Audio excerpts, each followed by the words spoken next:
National Fishermen and Pacific Marine Expo are proud supporters of the Galley Stories podcast, as we make similar efforts to highlight the people and topics that define commercial fishing.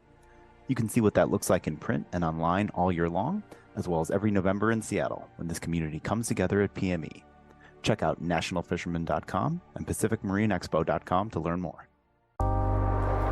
Hello and welcome to Galley Stories, stories of the Bering Sea and beyond, hosted by Mark Kaler. My name is Penka Jane, podcast deckhand and longtime listener. We'd thank you to subscribe to the podcast and leave us a review. Here's today's catch. Hello guys, welcome to another installment of Galley Stories, stories of the Bering Sea and beyond. I am your host, Mark Kaler. Today we've got, actually, probably one of my favorite guys up here in Bristol Bay, Tim Willis from the A&M. How you doing, Tim? Oh, great, Mark. Thanks. All right. Well, you listen to a few. You know what you're getting into. So, where were you born, and how, what brought you up into the commercial fishing industry? Oh, so I was born in California, Sonoma County.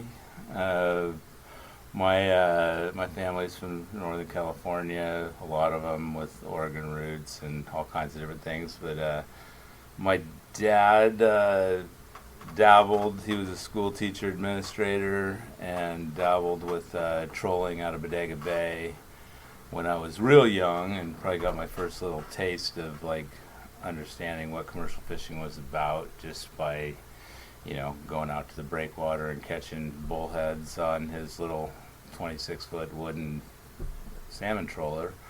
But then in high school I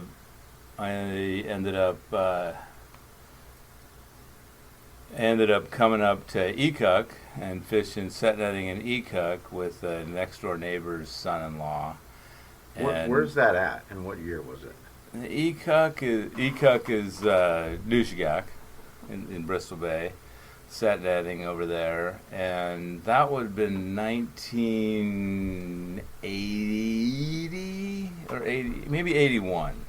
Might have been 81.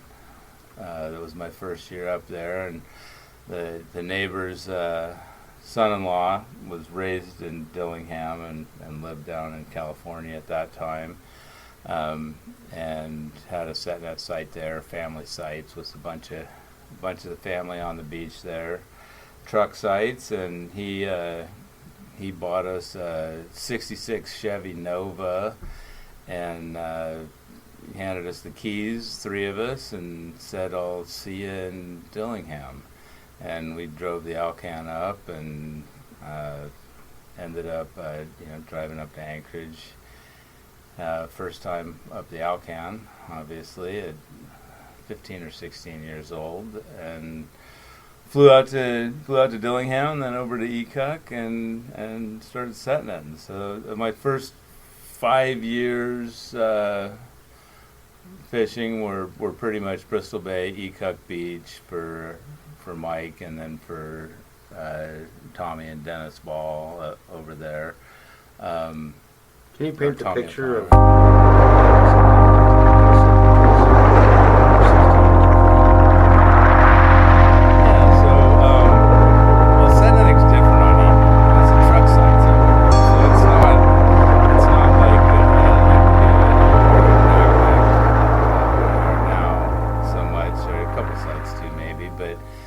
So you're driving down the beach in a truck, laying your net out. You got an anchor out. It's about as far as you can get it. Different rules on all the different beaches, but laying your net out on the beach, running a line out from pegs on the beach to a pulley on your anchor that's as far out towards low tide as you can get it, and back up to another set of pegs and another pulley and flake your net out on the beach.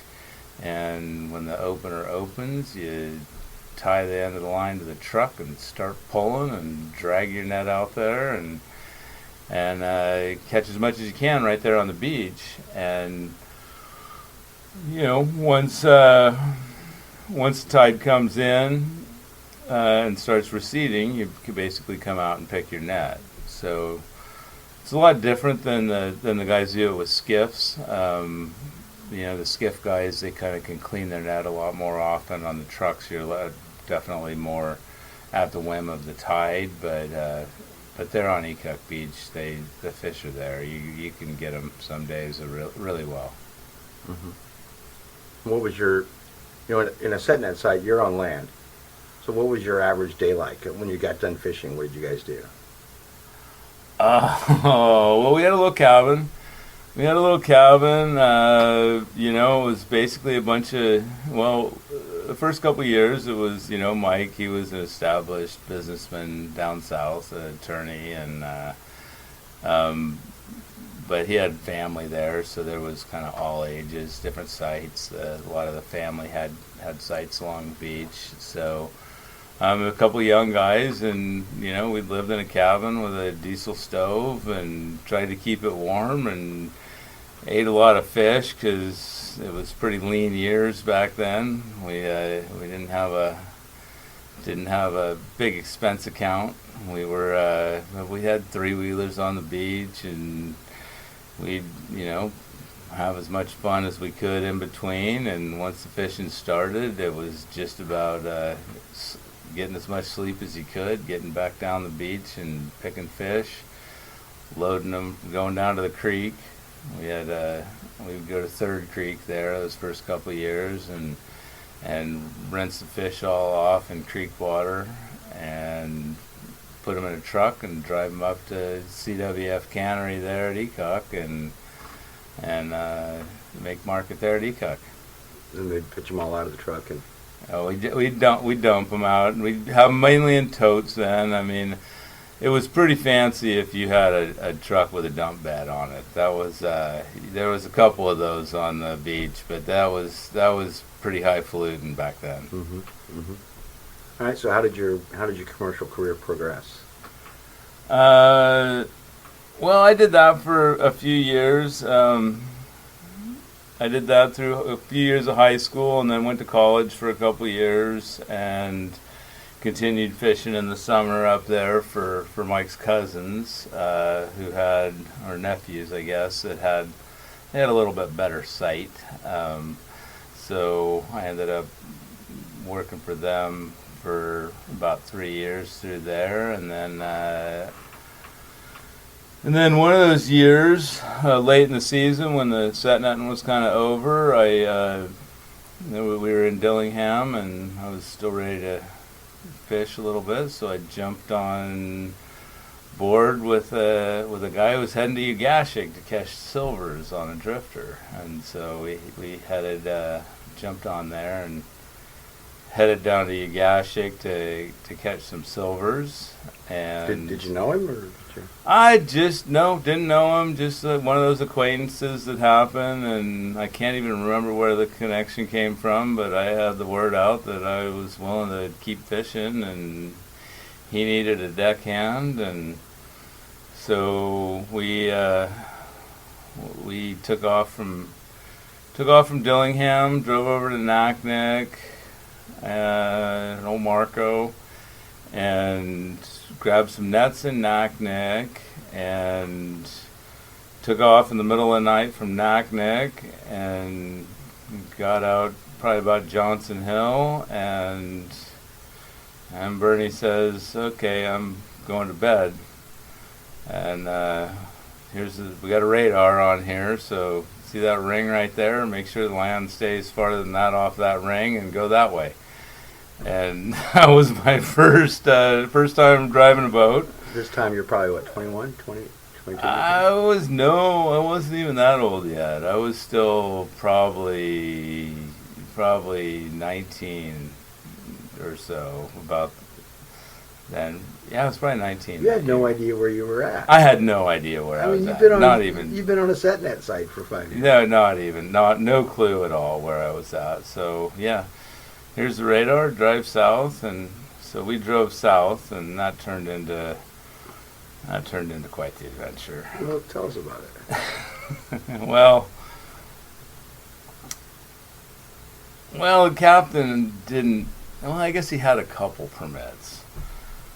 One wasn't in his name, which was probably one of the reasons why he was looking for that guy so hard in Naknek that he couldn't find that was supposed to go with us.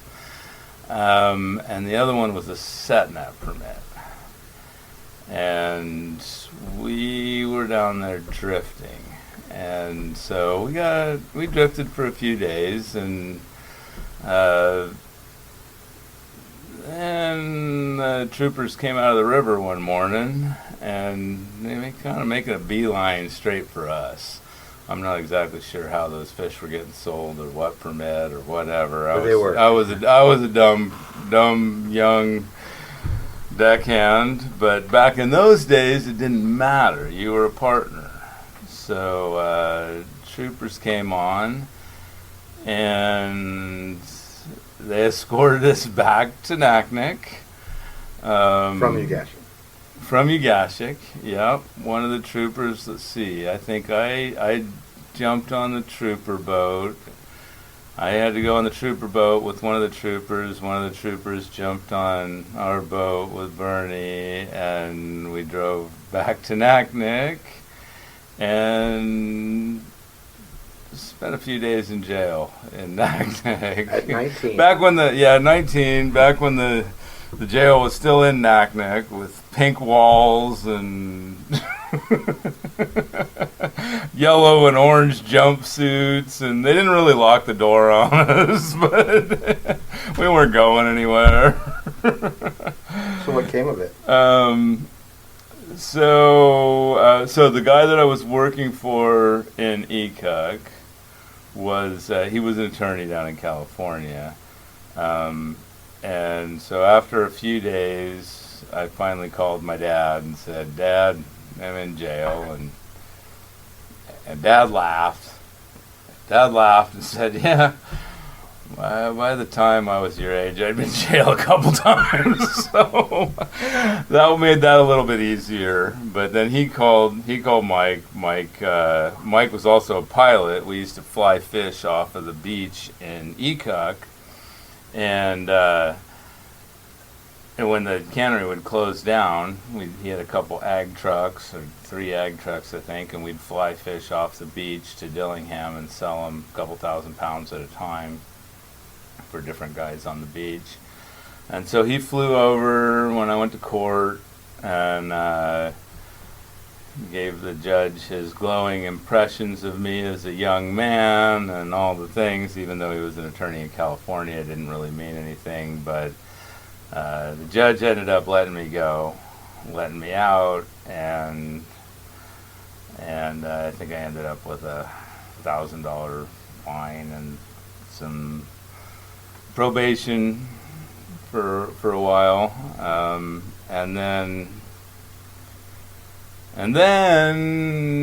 Mike flew me back to Dillingham in the ag truck, which ag truck's a single-seater. And so we used to maybe fly around a little bit in the hoppers. We'd get back and forth around just by crawling into the hopper where we'd hold the fish and, put our bags in there in between the engine and the cockpit and get around that way. But Mike at that point, Mike just passed away, so I'm not too worried about throwing him under the bus now. Rest in peace, Mike. But he knew that the FAA was in town in Dillingham, so he's like, "I can't let them see you getting out of the hopper when we get to Dillingham." And he was a pretty short guy, and so he's like, so you get in, I'll just sit on your lap, and I'll fly back to Dillingham sitting on your lap. And so I hopped in and put the seat back as far as it would go, and he crawled in and flew back to Dillingham, and I went home for that summer, and that was the end of that one. Wow. Explain the layout of this plane. So there is like a straightforward. There would be normally have been 2 seats, front and back, right? And then the front seat was turned into a hopper. No, so these were built for the agriculture industry. So they were single seaters, yeah. So there was a hopper. There was just a hopper, just basically like a fish hold. It actually had a hatch on the bottom you could open up. So when we'd put fish in there, you just pop the hatch on the bottom, put a tote under it, dump the fish into the tote. And it had a little hatch on the top. You could load them through. So, and that was up in front of the cockpit, little single seat cockpit, and behind the engine. So you sat on your lap. He sat on my lap, and we flew back to chase a couple moose around on the way. Okay. And then, so the difference, that was your first experience drift netting. That was my first experience drift netting. besides I liked it. I certainly learned that I had rain gear and some, I had like firefighting rain gear or some silly stuff that I was wearing on the beach set netting that had buttons on it. So that was something I learned was, you don't do that. No, because explain what happens. Don't do that. Yeah. Ripped a lot of buttons off of catching on the web when we were setting, and learned that. But it could be way worse if it was really good twine. Oh, it could be. Yeah. But fortunately, it wasn't that strong of buttons, I guess. So, yeah. No, I liked drifting though. I liked being on the boats. I didn't get seasick, and I enjoyed doing it. And so. Yeah, I did that. So then I went back. I think I went to one more year of college. So that would have been my second year of college, which I passed most of. Skied way too much to pass the second semester. And where'd you go to college? Sac State. For a couple years, and then the next year went back up to ECUC again, which I think was my 5th year in ECUC, and by that time we'd gotten 4-wheelers. So 4-wheelers were just coming out then instead of the 3-wheelers, and so we'd gotten a 4-wheeler the year before. We'd using that a lot, towing trailers and using that to haul fish with and all the things. Pretty common little set net operation.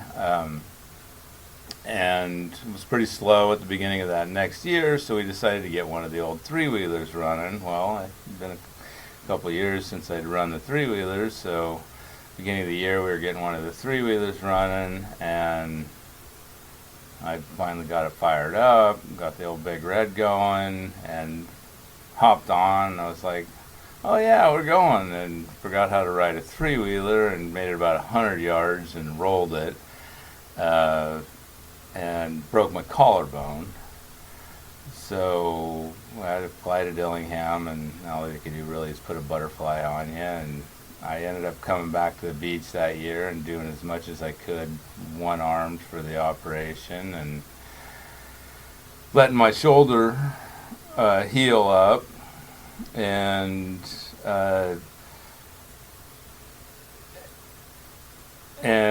I think Dennis gave me $500 at the end of the year or something. It's like,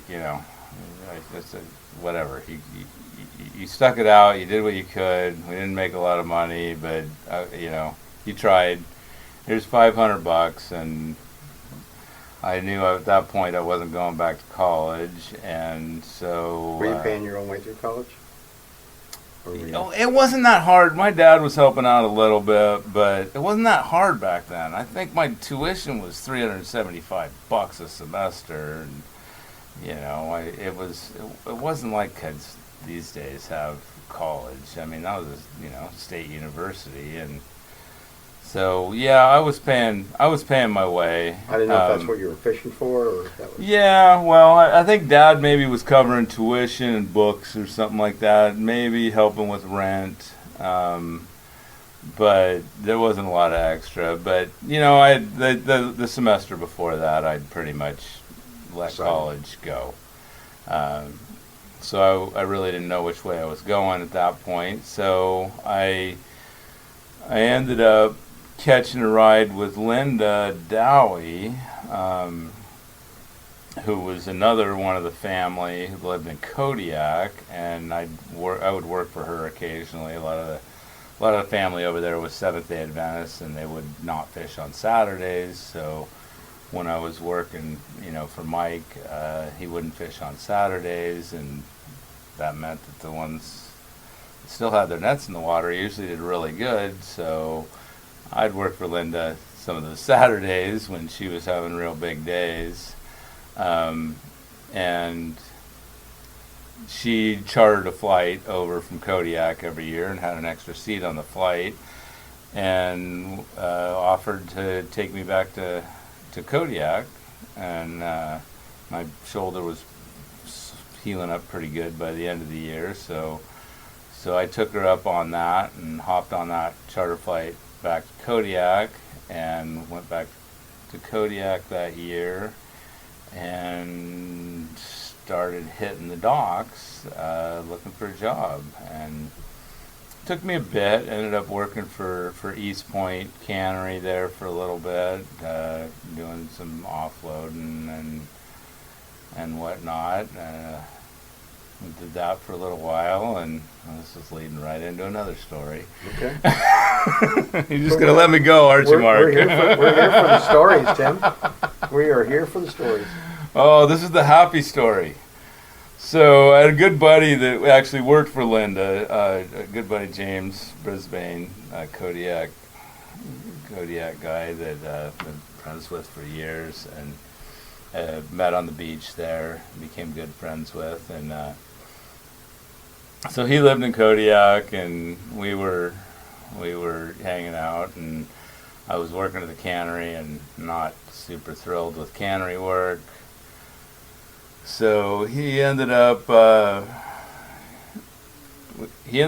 this little skiff, about a 15-foot, 16-foot wooden skiff. Maybe had a little tiny cabin on it. I don't know, maybe a 65-horse Johnson on it or something like that. And we young and dumb and didn't know what we were doing, and it was fall time, and I was like, I'm done with this. This cannery work's not for me. And he's like, well, let's go to a Fognac. I think he had maybe he's a native guy, partial native anyway, and I think maybe he had some land out there. Definitely had a friend out there with some land that had a cabin, lived out there, homesteaded. And so he's like, well, I just bought this skiff for whatever, $500 or $1,000. It wasn't much of a skiff. And so let's go to a Fognac. I'm like, I'm in. So quit the job, hopped in. Happy was the name of the skiff. Whoever the previous owner was had it painted on the side there. And so we hopped in Happy and took off on a nice day and loaded up with, I don't know, a couple cases of beer and a couple cans of beans or whatever it was, and took off out of Kodiak Harbor, and we're heading to a Fognac, and we got out in front of Uzinki there, not quite to Whale Pass, and we got out in front of Uzinki, and the outboard took a dive on us. So it was still a nice day. We weren't worried about anything. We were maybe too young and dumb to worry about anything. But so we were out in front of Uzinki and bobbing around and probably opened a beer. What else is there to do? And no radio. And I don't think we had a radio. We might have had a handheld, possibly. That would have been about it. I don't remember a radio at the time, though, but we're drifting around out there, and one of these Zinky natives, they got a speedboat, kind of a little speedboat thing that they would run to town and not, ended up coming by and waved them down, and they towed us into Uzinki, and so we went in there, and they tied us up to the dock there, and we're tied up to the dock in Uzinki, and just waiting to see what happens. And it just so happens that the very last seiner from the west side of Kodiak decided to stop in New Zinke on their way back to Kodiak. And I'm talking, this was fall time. This was getting late. It was, he told, he's like, I'm the last guy coming back this way. And he ended up tying to the dock there for a minute. I don't know if he knew somebody. So he ended up putting us in tow and drug us back to Kodiak. And got us back to Kodiak, took us out, put us in Dog Bay, and we made it over to the transient slip there at Dog Bay. And there's a couple little, I mean, hard to call them bunks, but we called them bunks on this little skiff, right? It had a little tiny cabin on it. And so it was the middle of the night, and we got there, and we tied her up to the float, and went to bed. And that was good. And in the morning, I remember waking up and stretching out a little bit and flopping my arm over the side of the bunk and splashing. We had about, I don't know, skiff was filling up with water. So we got up that morning, we pumped the skiff out. We called up James's dad, who had the trailer, brought the trailer down, paddled the skiff over, got it on the trailer, and drug it out to get her back on land. And okay, that was an adventure that didn't work out. Nobody got hurt. Nobody got hurt. It was all good. And now we needed to figure out something else to do. So we ended up going down to Solly's, which was the kind of the local restaurant, breakfast place down there in the mall in Kodiak, and having breakfast and trying to figure out what we're going to do with our lives. And as we're having breakfast, we're like, I wonder when the ferry goes to Dutch.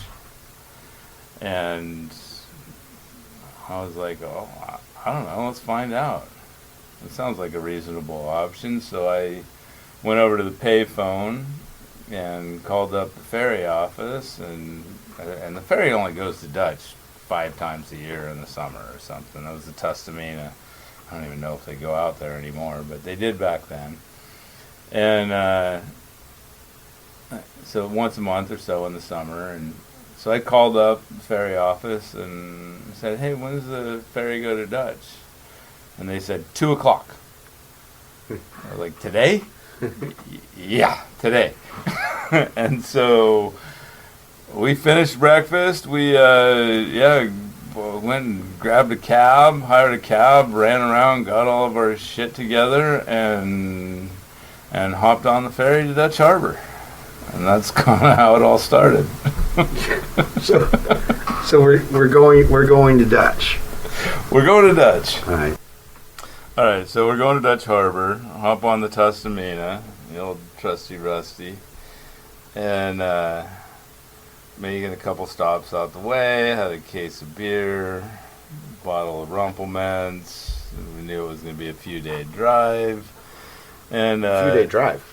Oh, on the ferry. On the ferry, yeah. Yeah, it was going to be a way out. We didn't have a room or anything. We were general seating up there on the top with a few other wanderers like us, and making stops along the way. I think we stopped in Chignik and Cold Bay and all the things, and of course, we were making friends with a case of beer and a bottle of Rumpelmans, and the stewards ended up confiscating the rest of the alcohol probably first night, maybe second night.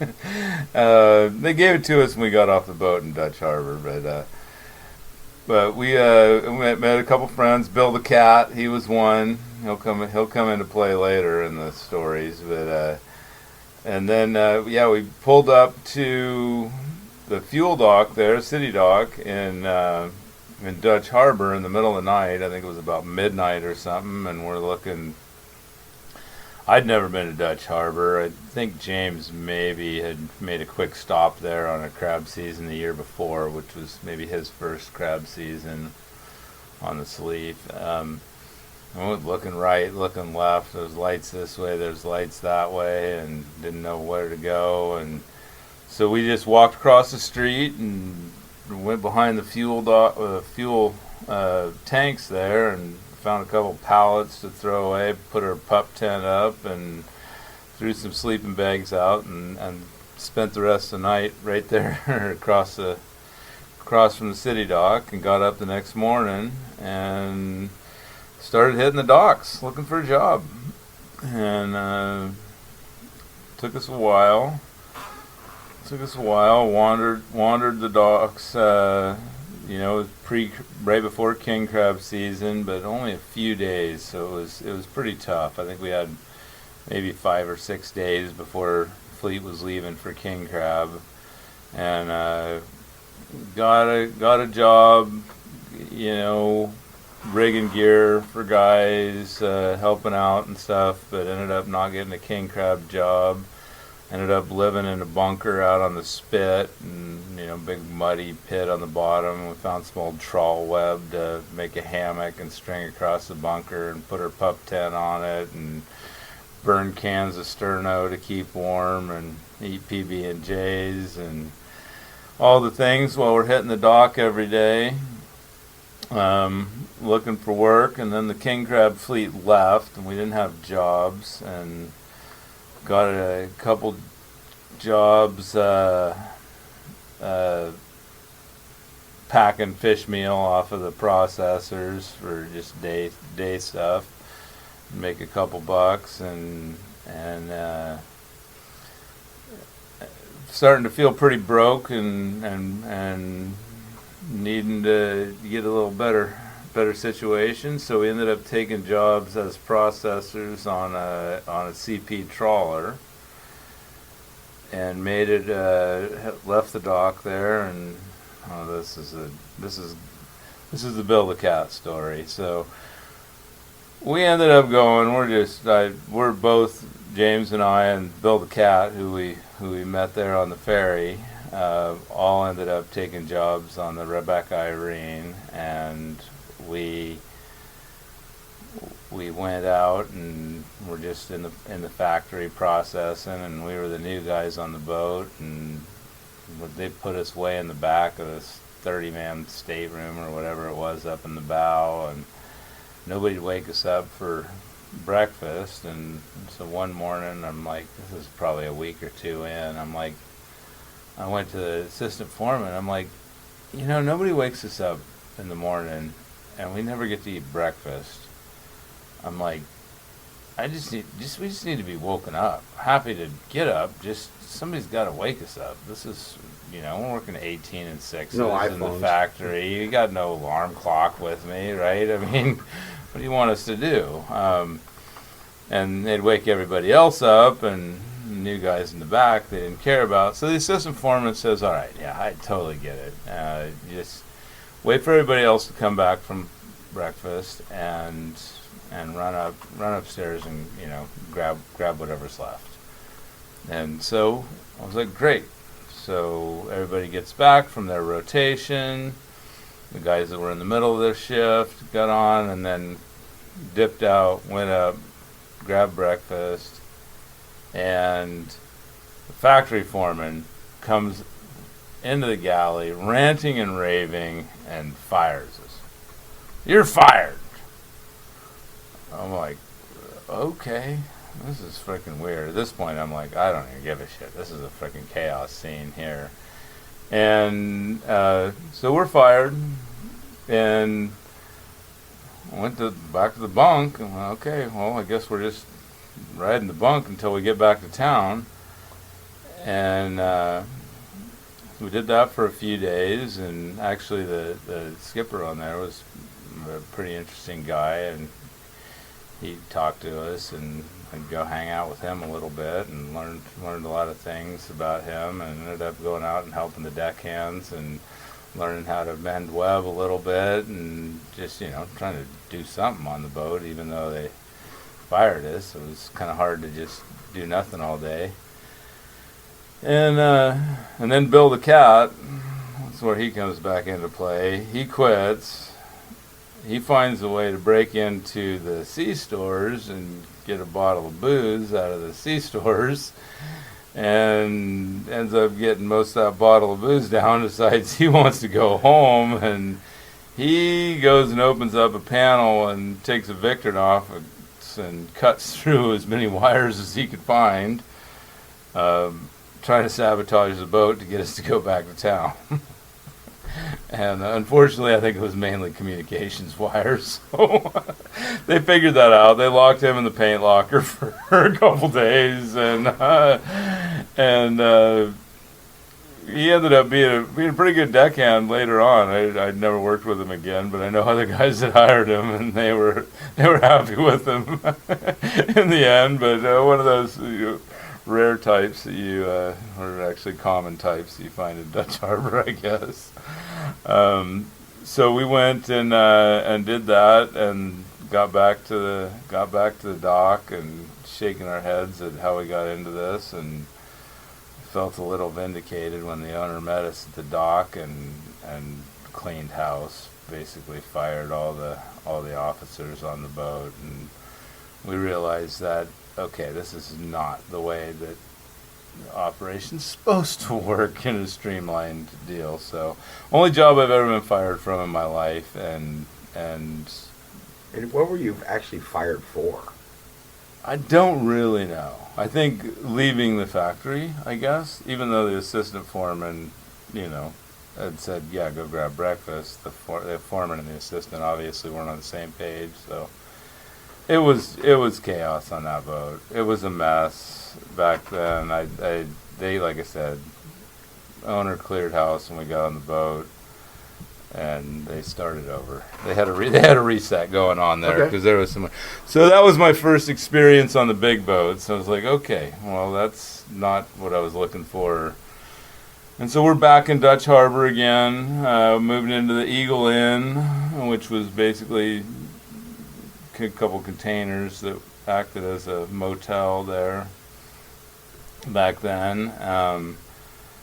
And started hitting the docks again, and then ended up getting a job on the Shashalden, going out and single potting brown crab on Stalemate Bank, which is would be the next island past Attu if it got to the surface, but so way out there, way out there, and single potting brown crab, which is not optimal way to brown crab. Well, they're deep. They're deep, yeah. So 5, 6, 7 shots, and have probably a coffee break while you're hauling it. Probably still just getting the ones that are the shallow ones at that point. Didn't make a bunch there, but tried it out. It was a little CP. The Shashalden had a little process factory on there, a couple cookers. Were you in the process part, or were you deckhand, or? Yeah, kind of both. Combi. Kind of both. I was kind of a combi guy. They had a process foreman. My buddy James actually got on the boat as well. He was a deckhand, and I was kind of the floater guy. I went back and forth between processing and deck work, and started to get my first taste of hauling pots. All right. Yeah. So did that until close to Christmas. Came back in, and I don't know, didn't make a whole bunch of money there either. But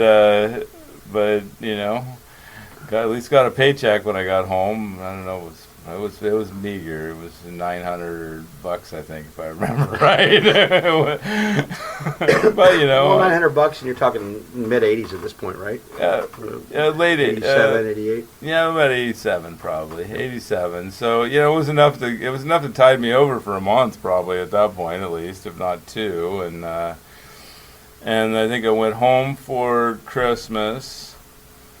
And I'd made some good connections, met some people, and then got a call, or I can't remember, got a phone number or whatever, and ended up getting a job on the Rondies to go brown crabbing, long lining, the proper way. And had to go to Newport for a couple months and do shipyard in Newport for a couple months on the Rondies.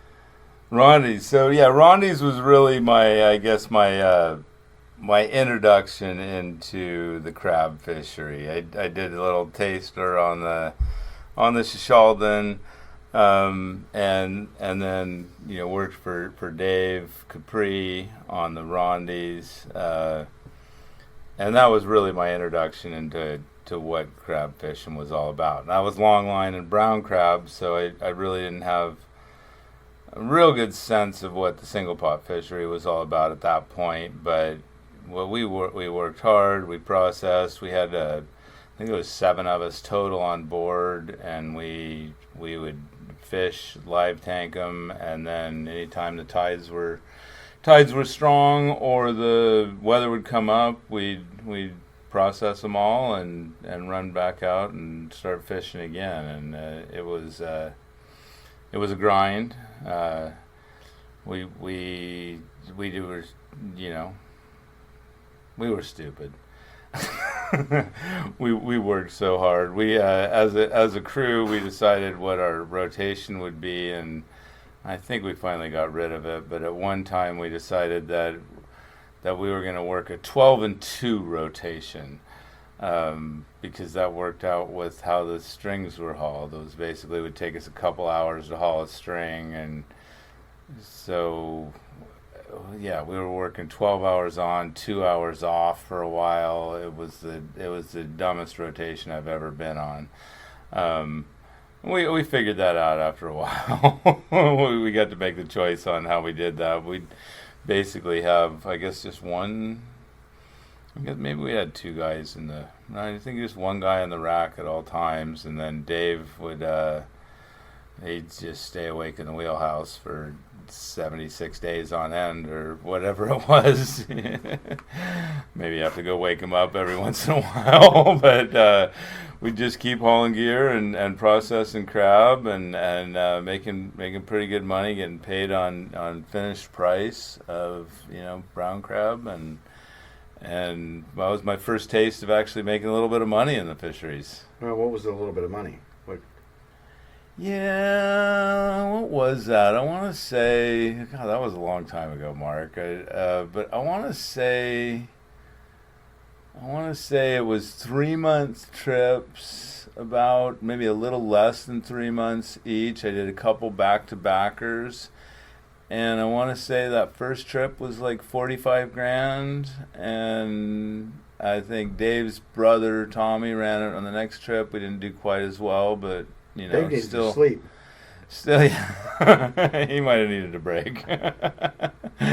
And yeah, so I'd actually followed, or I'd met a guy there, Buck Fowler, who was going to be the relief on there and had been the relief on there in the past, and that's where I met Buck. And then I ended up after the Rondies chasing Buck around on a few different boats trying to get to Russia, because that was kind of where Buck was at. He was running boats, and he really wanted to go get a taste of those Russian crab. And right at that point, I think the Diomedes was the only one over there actually fishing crab in Russia, the only American boat. But a lot of the guys were trying to get a piece of that and get into that. So there was a lot of stories. Oh, we're going to Russia.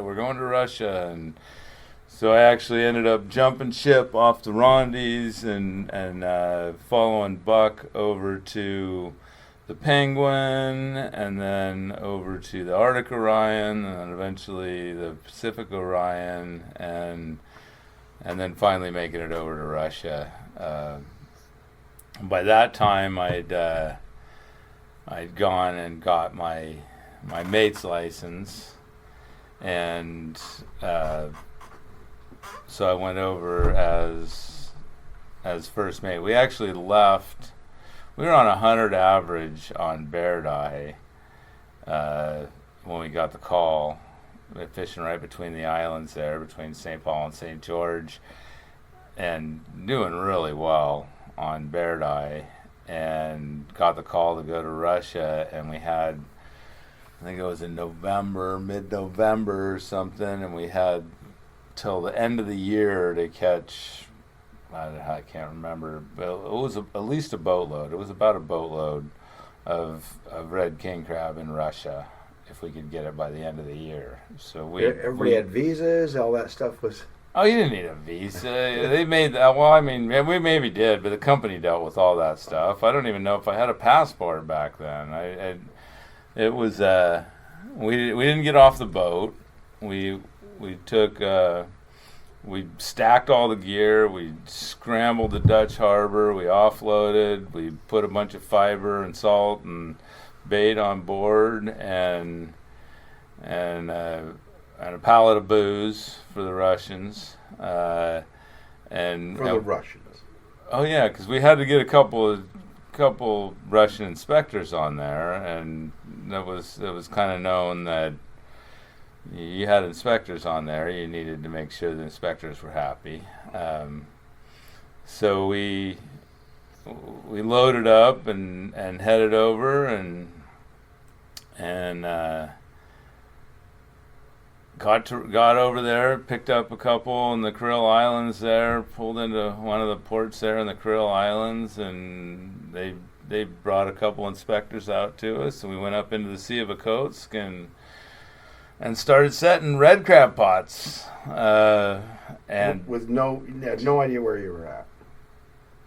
No, I mean, the captain, you never fished there before. No, nobody'd ever fished there before. I mean, just started throwing pots out. Like, this is our zone. This is what you got the quota for this zone here. I think there's 3 or 4 zones up along the Kamchatka Peninsula on the west side there in the Sea of O, and we were down there on the bottom. I can't remember what the name of the zones were, but we were on that bottom zone just north of the Kurils, and started throwing them out in king crab depths, and they started coming back just checker block full. Like, it didn't take us long, and we were on them where you could not fit another king crab in some of those pots. It was just full. So we loaded that boat. We kept the factory full. I mean, the factory was backed up, so I think we could do 600 boxes a day or something on that, 700 boxes a day, maybe 45-pound boxes on that boat, if I remember right. And now, back then, were they doing the blocks of meat, or was it? No, we were doing sections. Okay. We were doing sections. The bricks of gold. The bricks of gold. They were, yeah. And, you think bricks of gold, and then you look at the prices they're getting these days. There was a time when they would take all the meat out of them. Oh, right, yeah. And pack them in little bricks. Well, the Russians were still doing that. Mm-hmm. The Russians were still doing that on a lot of their processors, but we were doing American-style sections. And so we did have a lot of barnacles. There were crab hadn't been harvested, not by Americans. At that point the Russians had some Japanese influence. But that was all fish in small pots, and the Americans are the best crab fishermen. There's a lot of. We're not the best longliners, maybe. We're not the best seiners. We're not the best at a lot of things. There's a lot of countries that have their specialties. The Japanese are phenomenal longliners. The Portuguese are great seiners. All the things. But nobody catches crab like the Americans did. At least at that time, we were way far ahead. So we were going over there, and we were putting up numbers. We were putting up crab that was, the numbers we were putting up were more than the Russians were putting up in a month. We could put up in a day, almost. Something like that. I can't remember exactly, but it was just staggering how efficient we were at we were at crab fishing compared to that. So that was a full American crew. We just had the 2 Russian inspectors. Who were drunk all the time. Which you didn't really know. We didn't really know they were drunk all the time until one day we had out in the back of the wheelhouse, had the pallet of booze all, tied up there, and, cardboard tote tied back there. And then one day the tote just collapsed because it was empty. Nobody even knew that they were getting into it. They knew it was there. Pretty soon it was gone. Nice. But they would just, they'd come and do their daily work and get back to their stateroom, and yeah, it's pretty impressive. Pretty impressive how those guys can drink. So so then finally made it over to Russia and got that in there. So was it the one trip? So I did that one trip. Then we came back to the States and then did Opie's. I think I went home for the first trip of Opie's and then came back for the second trip of Opie's or something like that year. And we fished Opie's back in the States. And then the boats went back over to Russia again. And then that next trip was the first time I flew over to Russia and did a crew transfer over there. And flew over to Magadan. And that was the first time the company had done a crew transfer over there. So we flew into Magadan? Was it Magadan? Yeah, it was Magadan. So we flew into Magadan, and Bill McVeigh and I don't think Mark came, but this was Pomar Fisheries, notorious Pomar. But Bill came over, and maybe a couple other of the office people came over to make sure it was all going to go well, and they were herding us like cattle, and okay, we're doing this, and they'd taken us to the hotel and had a big meal for us at the hotel, and I was like, I'm not staying in a hotel. I'm in a foreign country, my first time. I'm like, I want to see what the hell's going on. So I'm like, I'm gonna go walk around, and Bill's freaking out. And I'm like, Bill, I'm not staying in a hotel. I'm going to the bar. Well, I'm going somewhere. No, I just went. I'm like, there's a dock down there, right? We're in this hotel that's kind of like down the beach. It's kind of nowhere near anything, and there's a town up there, Magadan. It's all a bunch of gray brick buildings, and back that way. But there's a dock down the beach. I'm like, I'm just gonna walk down to the beach and see what's going on the dock, see what the other fishing boats are doing. And so I ended up going and taking off and walking down the dock, and I think maybe one other guy went with me. I can't remember who. And I walked down I don't know, probably half mile away, and walked down to the dock and tried to talk to some people that I couldn't communicate with. I mean, this was just right after the wall fell. So this is, they're not speaking much English there. We certainly weren't speaking any Russian yet. And walked down there, and people were friendly, and we can't communicate though, and all that. So it's still daylight out, and ended up walking, starting to walk back, and we get about halfway back, and there's a couple Russians there having a bonfire on the beach, and we stopped along the beach, and we spent half the night drinking vodka with these guys, and I'd trading sweatshirts. I ended up with one of those blue and white like Russian sailor shirts that I traded for like an Alaska ship sweatshirt or something with one of the Russians, and had a great time, and trying to communicate as best we could with almost no verbal skills in either language, and Yep, ended up back at the hotel with the Russian on each shoulder, making sure I got home safe, and Bill's still up waiting for us, freaking out. Just one of those once in a lifetime experiences. Sure. that worked out great, and then I went out and we that was the first time we had Russian crew.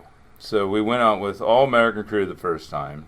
And then that time it was just, I think, 4 or 5 of us. We had a captain, a mate, a deck boss, a process foreman, and an engineer that were American. And then we would have all the rest of the crew was Russian. All with titles, but basically all processors. They just all processed, whether they were, I think even the captains processed some of them at that point because they didn't have anything else to do. They didn't understand how we were fishing. They all had titles. Explain that. They were so you had a Russian captain, you had a Russian first mate, second mate, third mate, Russian chief engineer, first engineer, second engineer, electrical engineer, refrigeration engineer, radar operator, all the things, because that was the way they did it in Russia, right? You had the bosun's mate, you had all the other mates. I mean, I don't think there was a single just deckhand on the boat. You didn't get that job if you were just a deckhand in Russia. You got that job because you had some sort of title, but you ended up just being a processor. But the captain wasn't the captain. The captain was not the captain, but we were required to carry them. We were required to have a required to have a Russian captain on board, and he would do the reporting to the Russian government for what our catch reporting and all that stuff. And he was basically the only one. The only other guys they were smart guys, right? They just didn't really have much function on a American style crab boat. But every once in a while, a guy like the electrical engineer he'd save us. I remember one time, I can't remember what broke down, but one of those guys, was tearing apart like freaking ghetto blaster we had to repair something, right? Just for pulling diodes out of it or something. These guys were all very educated in their fields, but that was sort of the Russian style, was that, everybody had very specific task, and but they were processing. But all we needed them for was processing most of the time. So they were all just processors. And then we had, in the beginning, it was, like I said, this is right after the wall fell. These guys weren't used to working. They didn't understand capitalism. And so we figured out really quickly, okay, they're not really willing to work very hard. And so I think, it might have been the first trip or the second trip, we got some cash sent over, and we paid these guys, basically it was about $2,000 for a trip in $100 bills, American $100 bills. And we fired a couple. And all of a sudden, things changed. These guys were like, okay, we're ready to work now. Because basically that would, for a couple grand, they could buy an apartment in Russia. So, it was really good money for them. So then that worked out really well. And it only took a few trips to where we really had some quality. We were able to get rid of the chafe and ended up with some really good quality Russian crews over there. How long did you do that? Well, I did that for a couple years. And then I ended up back working. I ran the Second Island for a little while, the Blue Canoe for a couple years, crabbing. Blue Canoe. The Blue Canoe. Golden Dawn now. No, the Sitka Island. It's mothballed now. It's a buyback vessel. Okay. It was an old like minesweeper, super narrow, 155 foot. I think it was like Kona, or at one point, I don't know. It had a couple names, but anyway, it was a crab boat that never should have been. It was fine. It was 155 feet long, and you could pack 120 pots on it or something. It was not a stellar version of a crab boat, but it was my first. That was my first crab captain's job. I had run a tender. My first tender job was when I was 25. Was running the Westward. I did that. It's running around here now. It's still around. I see it every. Like every couple of days. Yeah, I see it. yeah. Old Woodville was in the worst storm of my life on that boat. We're gonna get to that. All right. Well, maybe not the worst storm, but the worst storm on the worst boat.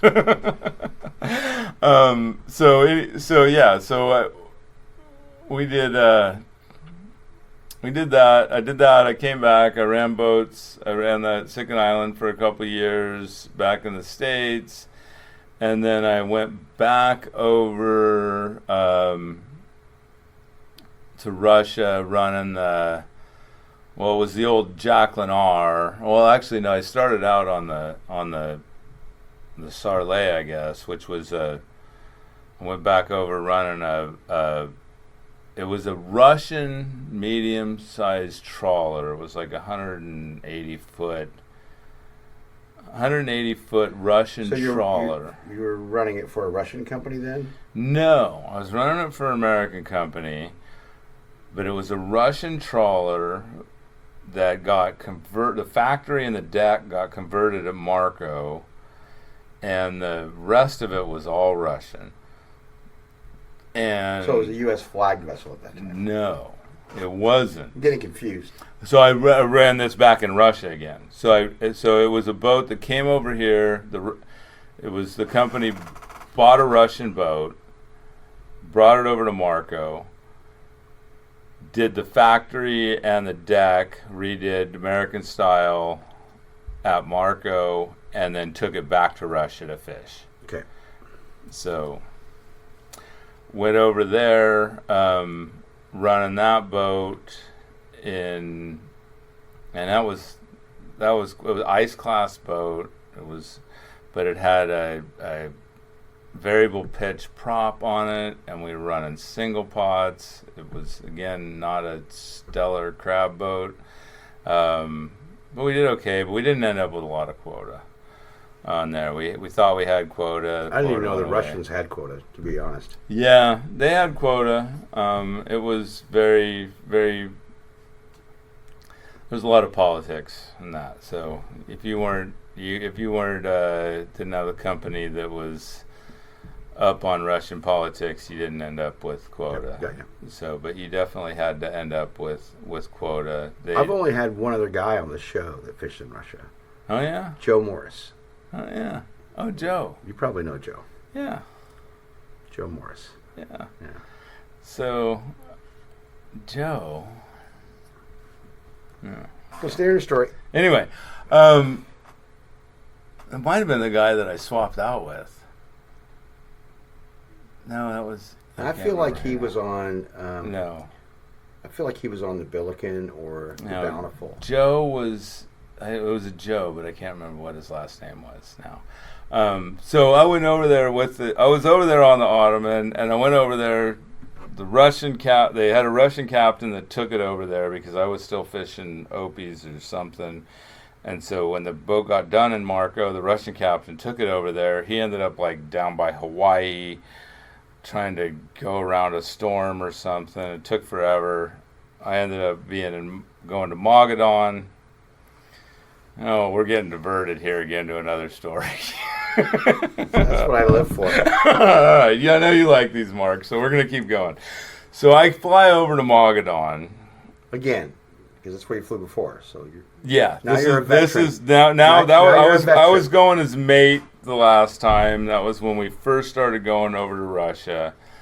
This is 4 or 5 years later. You're the captain. Different boat. I'm going over as captain. I fly over to take this Russian converted boat over, and I fly into Mogadon, and we're supposed to helicopter out to the boat when the Russian captain gets the boat from Seattle over there. And we go out to the airport every day, and the weather's horrible, and so I guess I wasn't fishing opies. Maybe I was doing king crab or bear dye or something, because we end up going to the airport every day, can't get out. This is like for weeks, week and a half probably. Ended up just about feeling like I finally was needed to get the crew out of town, because they were starting to get the locals a little riled up. A couple of the local establishments. So finally, is this in Dutch? This is in Mogadon. Oh, okay. This is in Mogadon. And which, you're going out to some of those establishments and you don't know who you're playing with there. Some of those guys felt like they were Russian mafioso, right? Not wanting to make problems with the Americans. Fortunately, I think we got some passes there that we probably didn't deserve. But we went, so we ended up leaving on New Year's Eve in the morning on a Russian freighter that was leaving Mogadon. That was probably the last boat of the year to get out of Mogadon before the ice rolled in. And so we hop on this boat, and they're like, okay, we can't get out on a helicopter. We're going to just hop on this boat. We're going to get out there.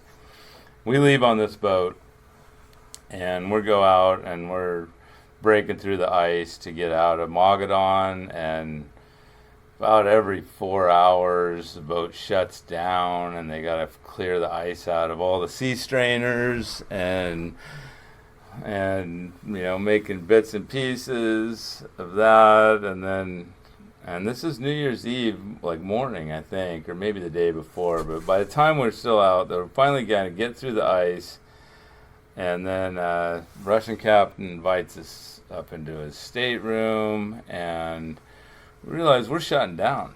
It's New Year's, and it's like, that's the way we do it here. We shut down, and there's a couple gals on board that are cooks, and all of a sudden they got their fancy black dresses on, and everybody's got their best on. The boat's shut down. We're sitting in the captain's cabin, and serving us. One of the interesting things about Russians, and there'll be a bottle of vodka on that table. We're sitting there up in the captain's cabin, and bottle of vodka in the middle of the table. Nobody touches the bottle of vodka until the food shows up. And then it's a little bit of food and vodka. A lot of vodka. A little bit of food, a lot of vodka. And so that went on throughout the night. So we spent just a hoot-hollering, really fun night, just partying with the Russians. How was the communication at that point? Well, I'd been over there for a little bit, so I had,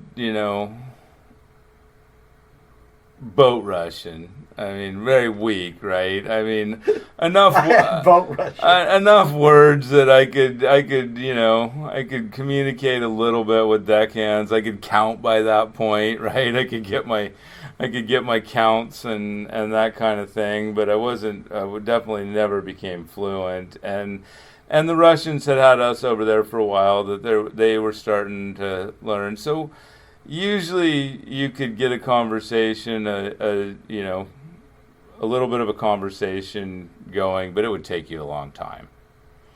but you could make it happen. Well, there's vodka involved. Yeah, well, and there's vodka involved. So, yeah, does anybody really know what they're saying anyway? So we did that, and then we got out. Finally, we got out, and we got on the boat, and ended up not having a lot of quota. We didn't get the king crab we wanted. It went away. We ended up having a single pot opies for a while.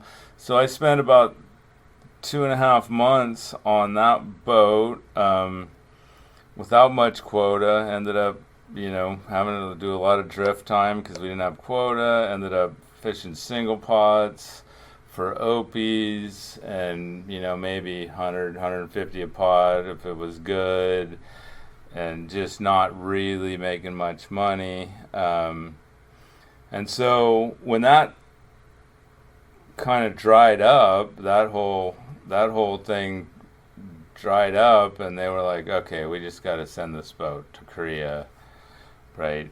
We're not getting the quota for it. We're going to keep the other boat fishing. So that was the old Jacqueline R, which became the Ottoman, I think. And so the guy who was running that boat was ready to get off, and they were going to send my boat down. So we tied up. I jumped over. So I swapped boats with Joe. I can't remember what his last name was, but I think it was Joe. And so I ended up spending about 5.5 months at sea without ever being within 12 miles of land on 2 different boats. And then I got onto the Ottoman, and Joe hadn't had quota in a while either, and 2 days after, I had the best crab job in the world. And that was a year when I think it was a 12-day Opie season in the States, and it was really slow over here.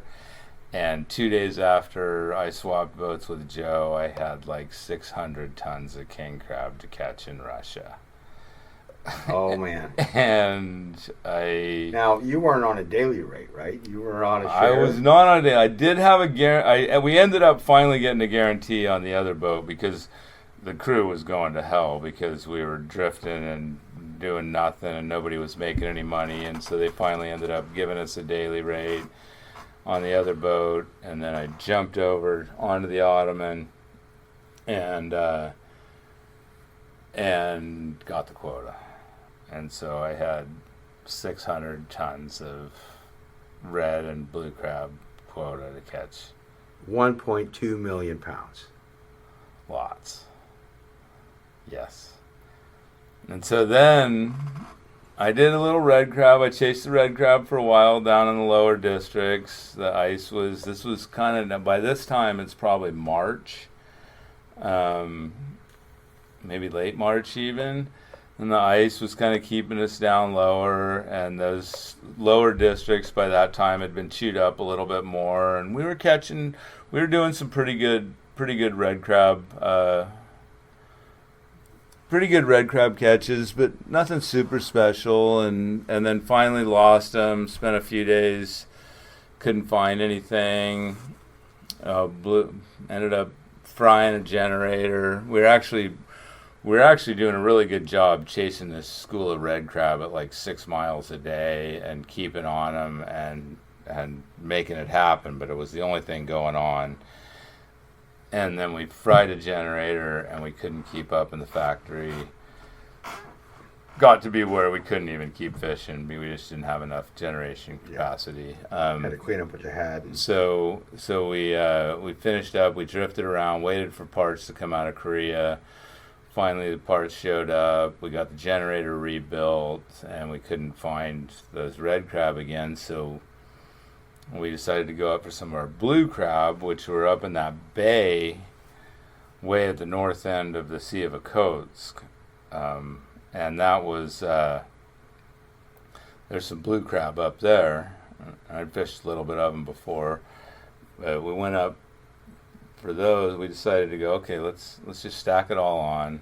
We'll run up here into this bay and see if we can find some of these blue crab. And we basically had half the bay to work with. So half of it was the Kamchatka district. The other half was the Magadan district. So we had a line going up the middle of this bay, and we decided, we're like, okay, well, the ice is thinning up a little bit. It's later in the season.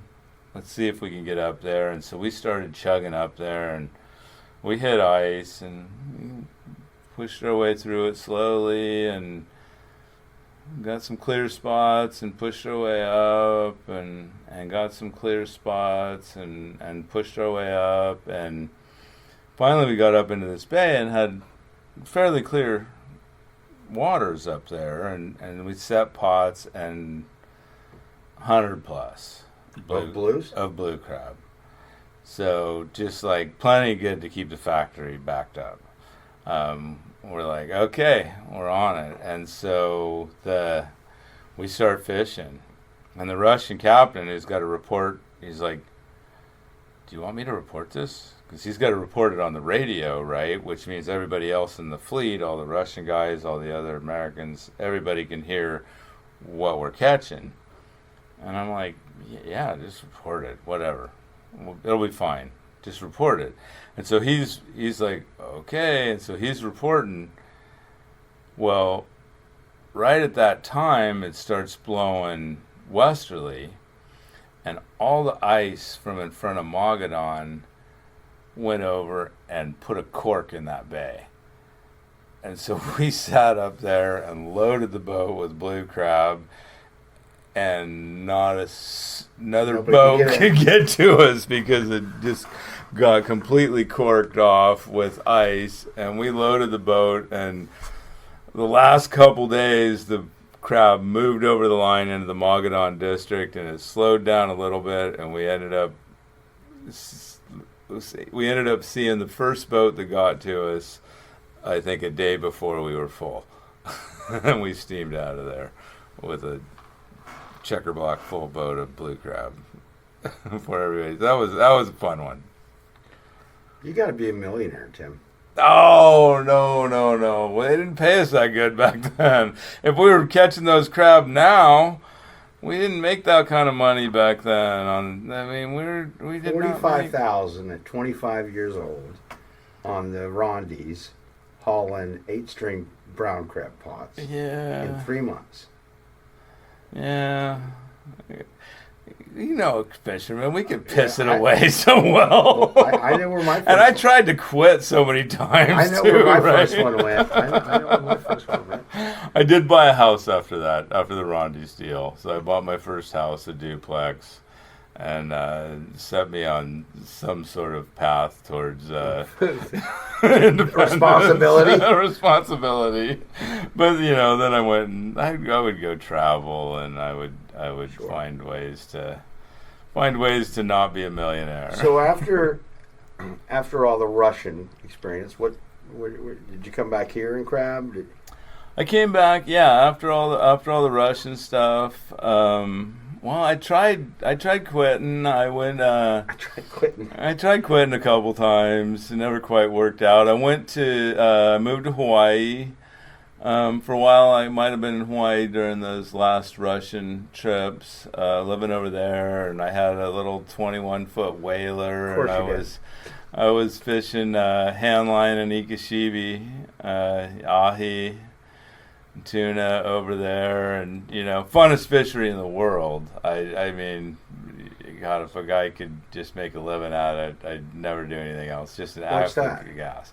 So basically, go out. I'd have dinner with the family, and then I'd take off. I'd go grab my boat and launch it at the boat ramp and head out at 8, 9 at night, and go set a chute and drop a light down under the boat. And what's a chute? Just a parachute, like a sea anchor, but we just used like old parachutes, and throw it off just so it holds you with the current, and then drop a light underneath and start throwing anchovies and sardines or whatever over the side and chumming, and dropping 4 different lines down, couple float lines, couple deep lines, with baited up with ikashibi is basically Ika is squid in Japanese, and shibi is tuna. So it's basically using squid for bait, but we'd use squid and anchovies and sardines and rapello and all kinds of things to get the big yellowfins. Yeah, so the target was usually like the 100+ yellowfins off the coast of Kona. And you can't make a living off a 100-pound yellowfin? No, because when they come in, the price goes to hell. Like, they all come. They all, yeah. When they the come, first guy gets paid. Yeah, exactly. You always get a good trip or two, and sometimes you don't catch too, and you go out and you spend money and you don't catch, and it's just, I always said, if a guy could go over there and like pay for his house, pay for his, if he had enough money to go over there and just pay for his house, pay for his car, all the bait, all the stuff that a guy needs to be able to pay for, you could probably make a living. You could put food on the table, you could, buy bait and gas and all the things, but to get ahead at all, it was just a real struggle. But it was a fun thing to do in between, and literally the funnest fishery ever. Handline, I mean, we were handlining them. I mean, I didn't have a hauler on the boat. I mean, I'm catching 200-pound tuna by hand. I hauled a 212 up one time and got her over the rail and into the boat by myself without anybody else on the boat. I was sore for a week, but man, that was just a gas. Yeah. Okay, so where did you go after the Russian fishery? What was your next adventure? Because clearly you've had a lot of them. I don't even remember necessarily what the timeline was on all of them, but I definitely have done a couple different things. I was always chasing the adventure a little bit. Probably would have been better off just finding a good paying job and sticking with it, and probably would have made my retirement come a little bit earlier, but instead I always looked for, something fun to do. And so I did, I guess maybe it was in between the two stints in Russia. I ran crab boats down in Mexico off the coast of Baja, doing Cancer John Garthy's, which are stone crab, and harvesting claws on them. We harvested the whole crab initially, and then found that it was just really, really challenging to get them in alive.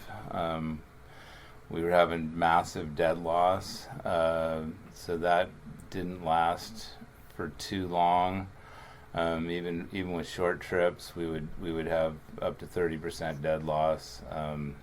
We just couldn't keep them alive because of the warm surface water, I think. And we tried chilling, we tried aerating. Never really found the secret sauce to be able to keep the crab alive once we got them up.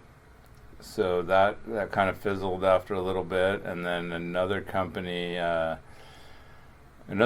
jumped in with I think it's a Pacific Breeze. I think maybe it was one of the Ness brothers boats that they built that ended up down there. It was like a 90-foot catcher processor, double decker, perfect boat for the fishery, and basically I went and pioneered that stone crab fishery off the coast of Baja. Probably caught more of those stone crab than anybody off the coast there, and we ended up harvesting just the claws. And then doesn't sound good. Putting them back. Sounds like, and they'd regrow. Oh, okay. I was like, this is going bad. Yeah. This is going bad fast.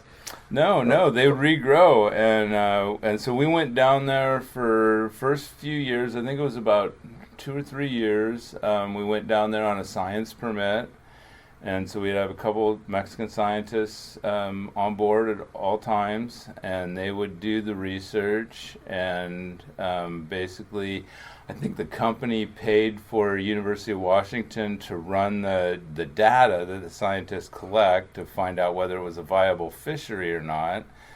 And then in the end, they awarded the company a permit. Did you have to feed them tequila?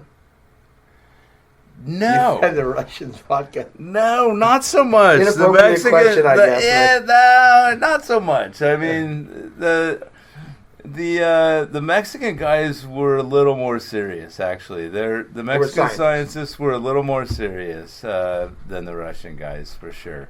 And it was a fun fishery. It was a fun fishery for sure. I really enjoyed it. And they did award us in the end. They ran the data and they awarded us that, and the crab would regrow their claws. Is there still a quota for that now today? There is. I don't know that anybody's fishing it anymore. It was a challenge to make viable. I think that particular boat was kind of perfectly suited for it. The company was maybe mismanaged a bit. The boat went to the dogs a little bit. It didn't get upkept, and last time I saw it, would have taken a lot to get it back going. I think the fishery's viable. We never really found the extremities of the resource. We were fishing basically southern Baja from about halfway down Baja to a little bit below San Carlos. So there was a stretch of crab in there that could be harvested, but we never found out whether they went farther. It'd be hard for me to keep a recreational pole out of the water in those waters.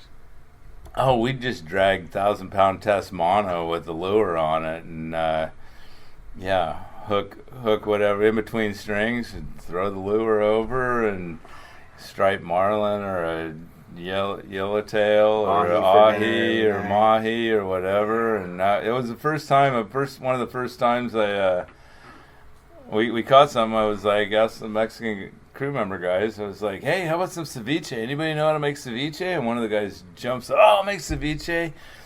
And I walk down to the galley, and he's cutting up the fish and onions and peppers and all kinds of stuff. And he just takes the French's yellow mustard and just starts going to town with yellow mustard. I'm like, that sounds like the weirdest ceviche ever. Oh, delicious.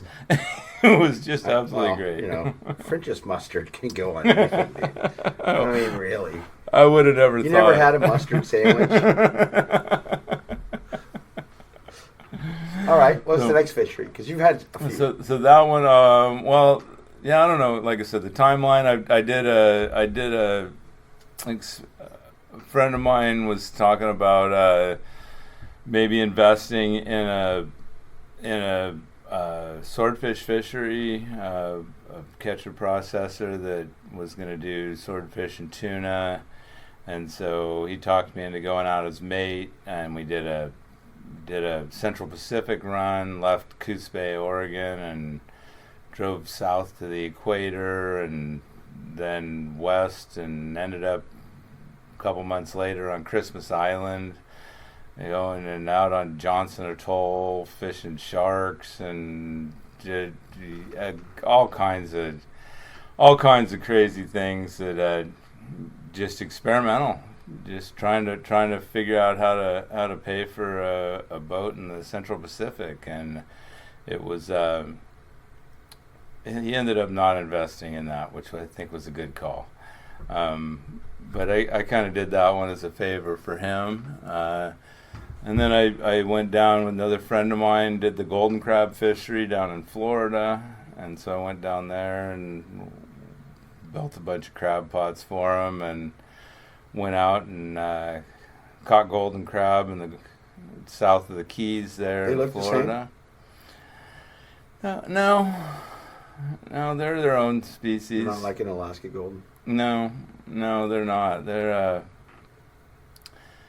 I don't know. They're kind of a combination. I don't know, maybe somewhere between a dungy and a stone crab or something. They're really delicious crab. They're really good flavor.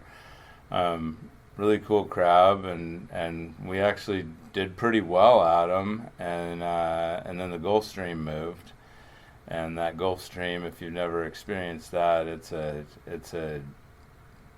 phenomenon of nature, and it basically just swung over our gear, and our gear was gone. And so we never quite figured out how to manage that current down there, because that seemed to be where they lived. Was right in that Gulf Stream zone. Moves all the feed. Yeah, right. So, a few guys tried it, and I don't think anybody's really succeeded at it well. What got you back to the bay? So, I did a lot of tendering on the crab boats. Over the years, when I was deckhanded on crab boats, I'd tender in the bay. That was part of the deal. Did that for a while, and then I guess in the late '90s, I guess. My sister married a fisherman, Johnny Maybar, and they had a kid, my nephew Hunter, and so Johnny bought a permit and a boat that year for, it was big money back then. It was over $200,000 for an old Rawson and a permit, and old gas Rawson. Maybe the first fiberglass boat in the bay, I think.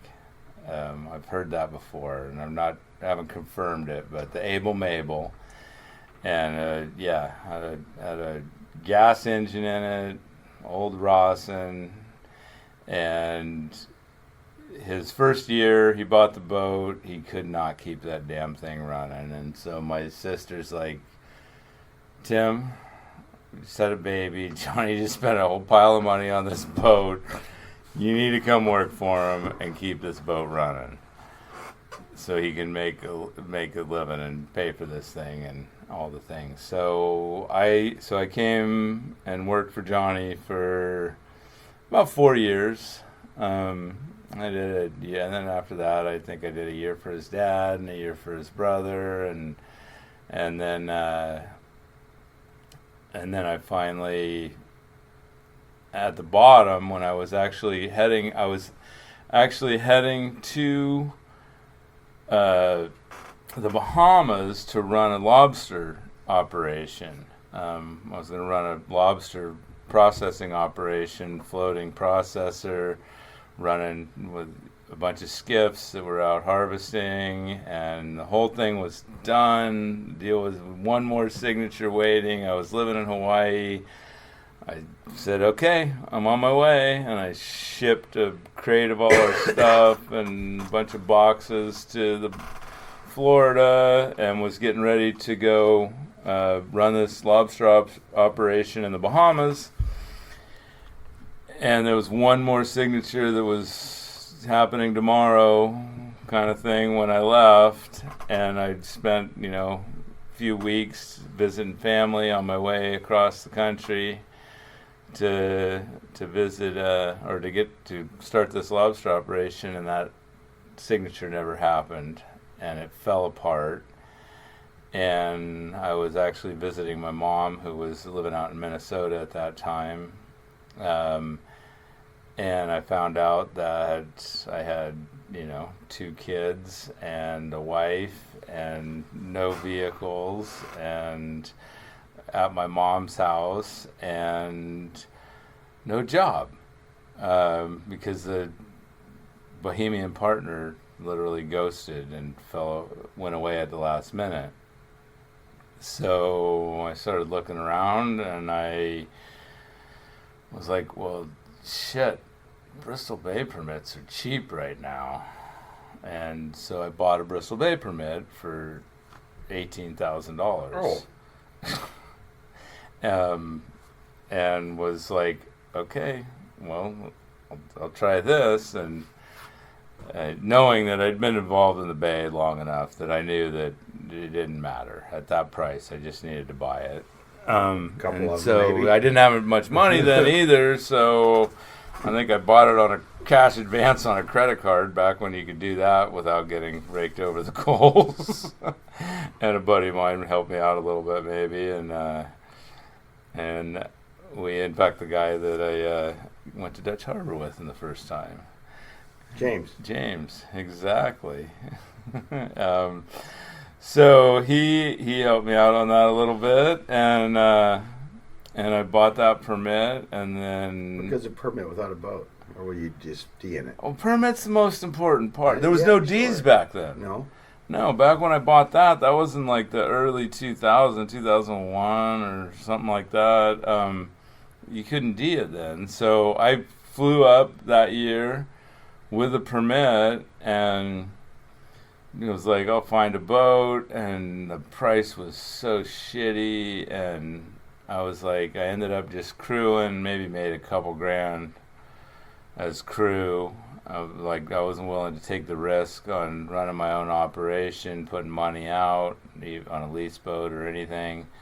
I ended up doing that for 2 years, I think. Actually, the next year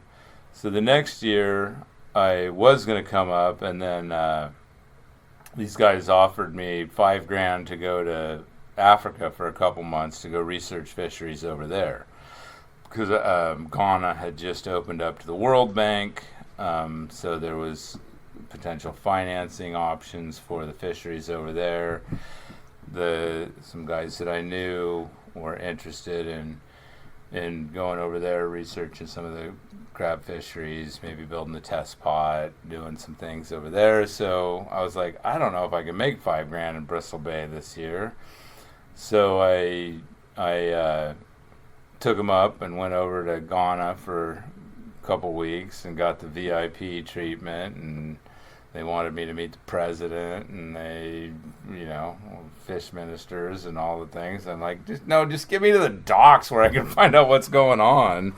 That was my first VIP experience. Getting off at the airport, they said, Mr. Willis, when I'm standing in line for customs, I'm like, yeah, like, come with me, please. And we're walking down this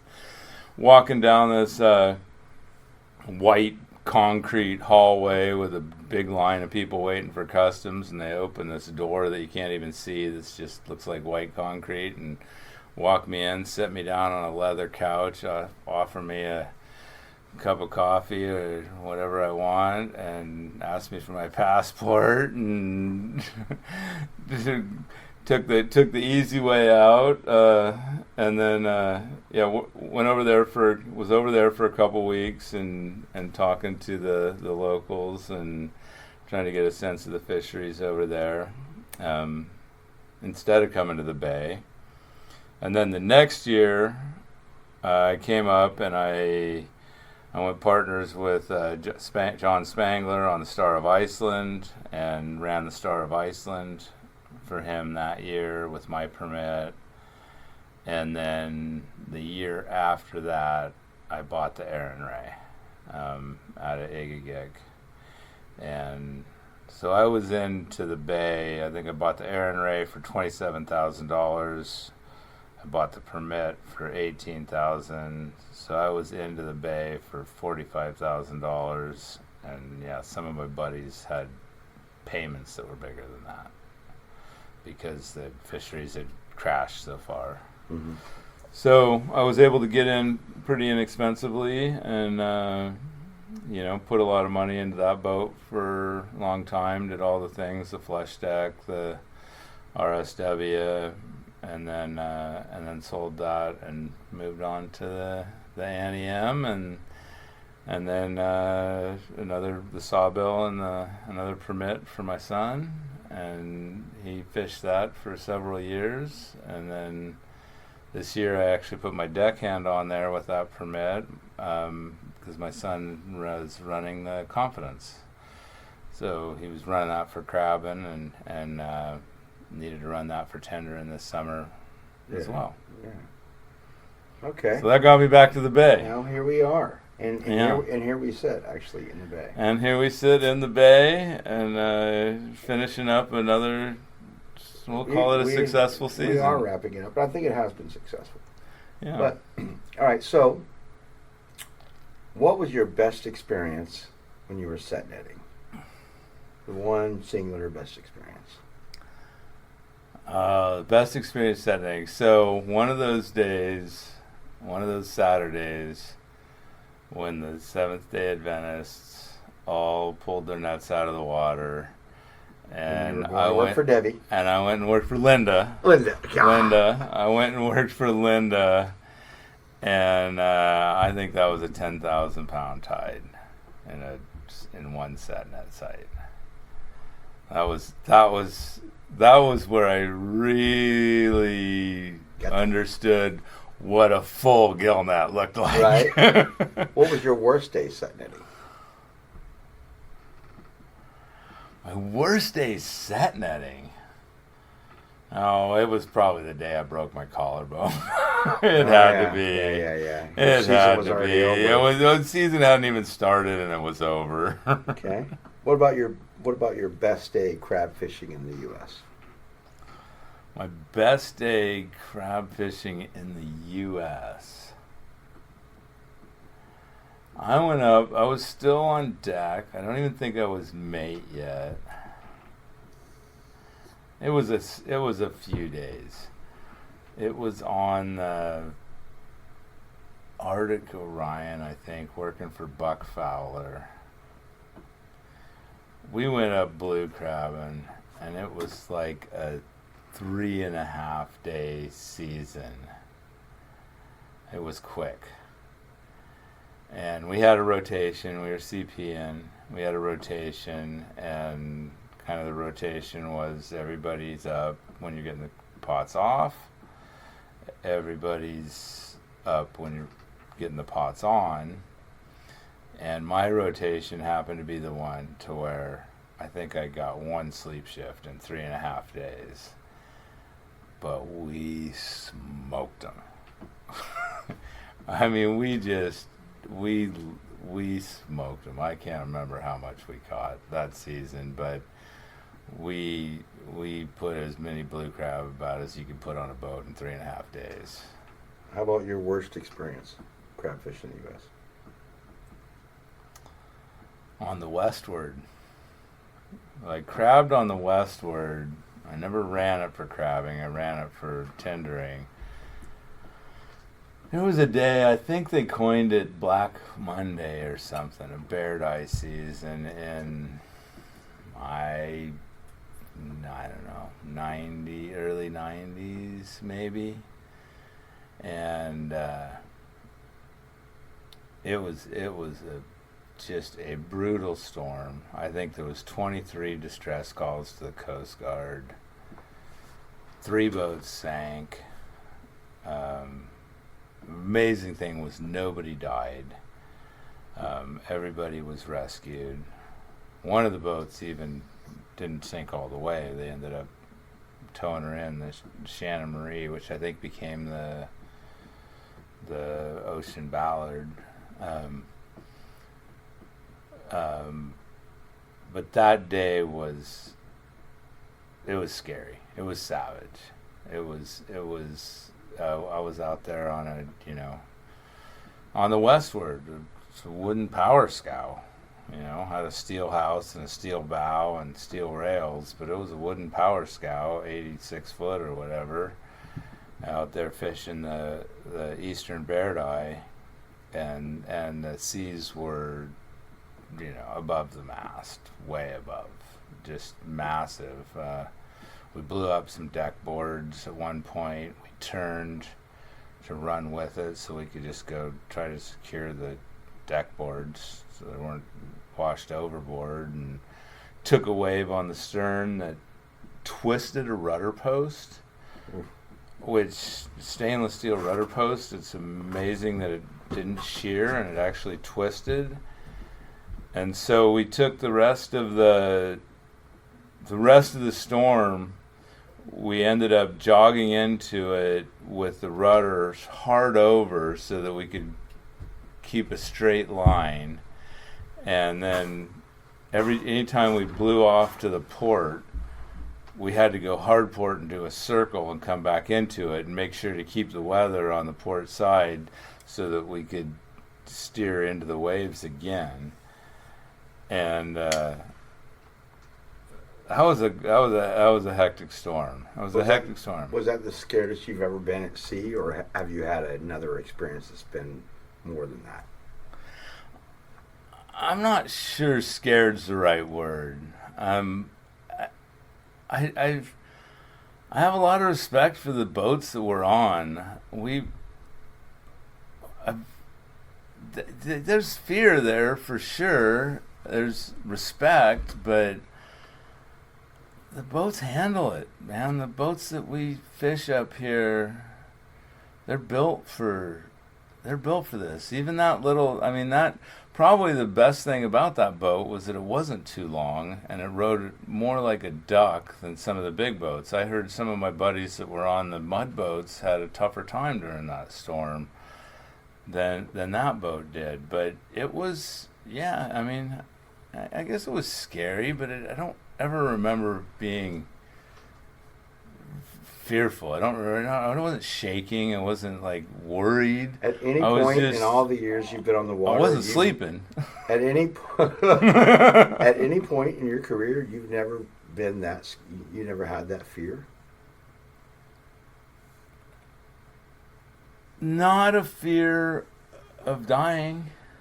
No, not a fear of. That fear I don't think comes until it comes. It's like if you're not upside down, then you're still right side up. You're just a duck. You're still okay, right? I think you have a different mentality than a lot of folks, Tim. Yeah, maybe, but maybe a lot of us chasing that adventure. Maybe a lot of us do. That's why we keep doing it. You wouldn't come out here if you thought you were going to be scared all the time. Yeah, true. It's okay to. Doesn't mean I don't have a ton of respect. I try not to do stupid things. I know I could make myself scared real easy if I make bad decisions. Sure. But if you make good decisions, then you're probably going to be okay. So, yeah, that trip, that leads me into another story. We'll just keep going here, Mark. So we twisted that rudder post, and we rode the rest of that storm out. Finally, the weather came down, and I was just a deckhand at that point on that boat, and I was going to be the engineer on the next trip, and we went into Port Moller after the storm, and that was the first time I've seen it twice now. I've seen the Coast Guard drop pumps out of a C-130, and let me tell you, those guys are frickin' amazing.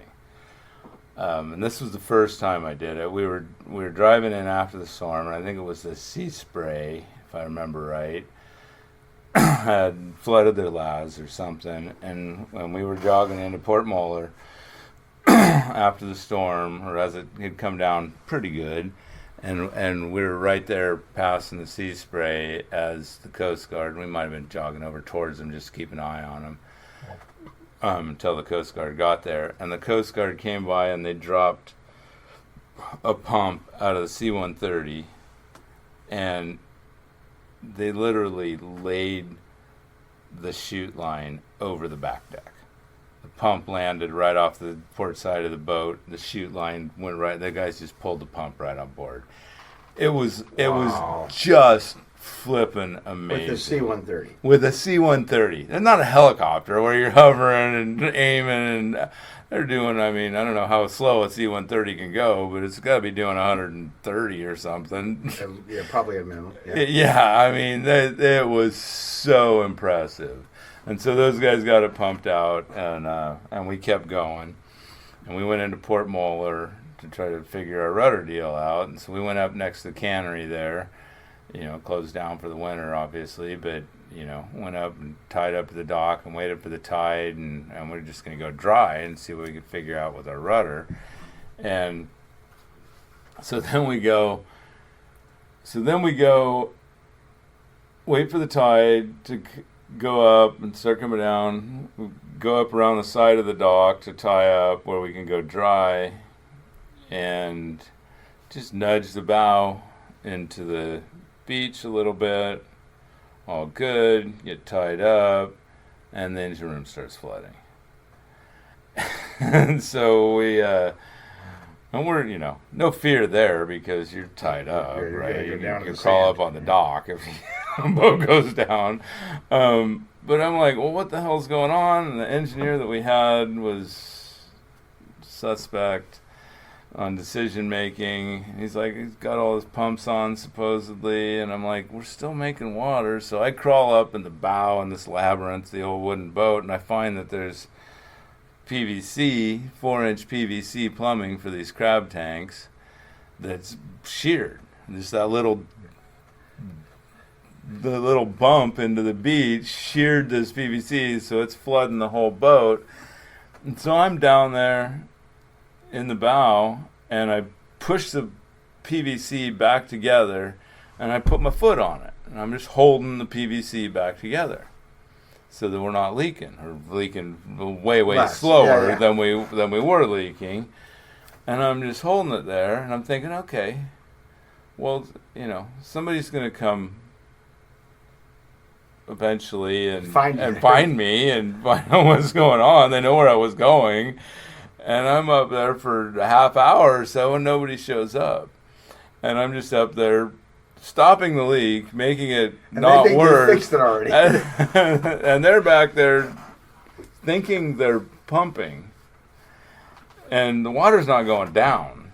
And I still got my foot in the water. So finally I'm able to find an old gaff, and I'm grabbing whatever I can without taking my foot off it and letting more water in. And I finally find enough cribbing and whatnot to get my foot out of there and wedge it in so it's held in to position, and I crawl out of there and I go back to the engine room, and they still got the same amount of water down there.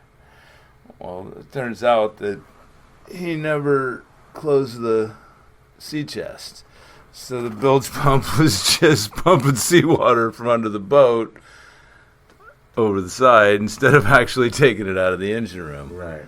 And going over. So once we got that sorted out, we got the boat. He flew out, and I took over the engineering job at that point on that boat. Tim, we might have to finish this next summer. I probably got another story or two for you, Mark. I imagine that. But before we end this, do you have anything that's important for you to say? Any final words? Thoughts? Yeah,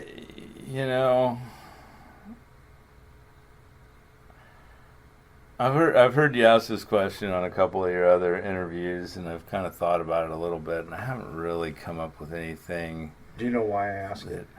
No, I'd love to hear that. Okay, I'll tell you why. 4 folks that I've interviewed have passed away, and all 4 of those folks' families go back and listen. It's kind of morbid, right? But they appreciate it. They appreciate the episodes. They appreciate that they existed. And so that's kind of where it came from, is to ask, do you have anything to share? Because somewhere, someplace, sometime, this is going to exist beyond us. Yeah. It's going to. Just like the picture your daughter took of herself when she was 13 and sent it to her boyfriend. It exists somewhere. So someday this is going to exist somewhere, and you and I won't.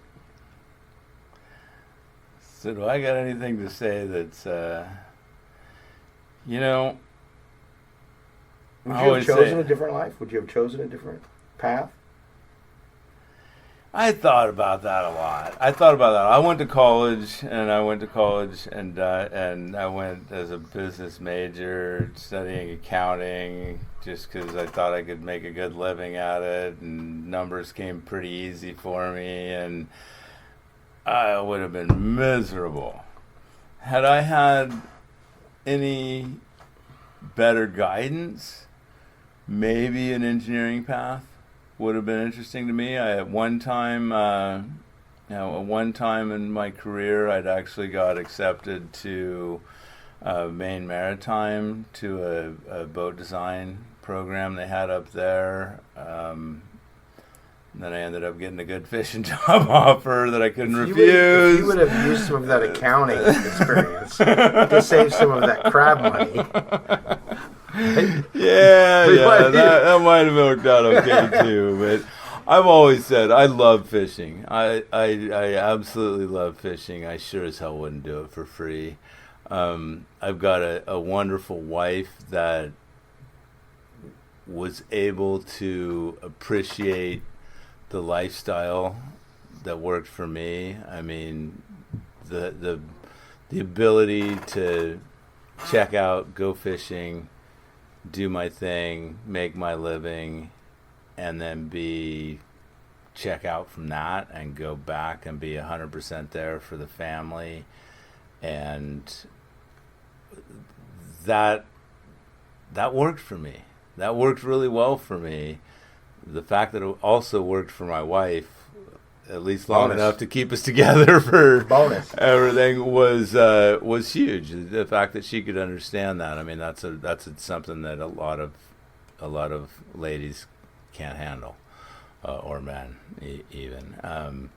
So that worked. That really worked out well for me. Fishing's been great for me. I love the fact that it's never boring. That it uses all the parts of your brain. That I've got a master's license. I've got an engineer's license. Both.